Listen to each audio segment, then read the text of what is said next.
શું ભરતનો ત્યાગ છે. રામજીએ કદાચ ત્યાગ કર્યો તો પિતાના વચન ખાતર, પણ ભરતજીનો ત્યાગ તો માત્ર ને માત્ર પ્રેમને વશ છે. એમાં કોઈ કારણ નથી. કારણ માત્ર ને માત્ર પોતાના ભાઈ પ્રત્યેનો પ્રેમ, ભાઈ પ્રત્યેનો ત્યાગ છે.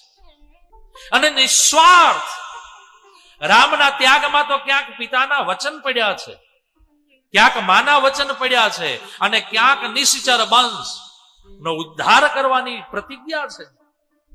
પણ ભરતના દિલમાં કે ભરતના હૃદયમાં આવું કોઈ પણ પ્રકારનો લોભ નથી.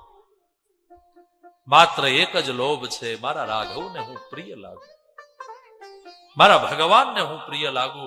અને આવો ભાવ એટલા માટે આખા રામચરિત માનસમાં સર્વપ્રથમ અને સૌથી વંદનીય કોઈ પાત્ર હોય તો એ ભરત છે.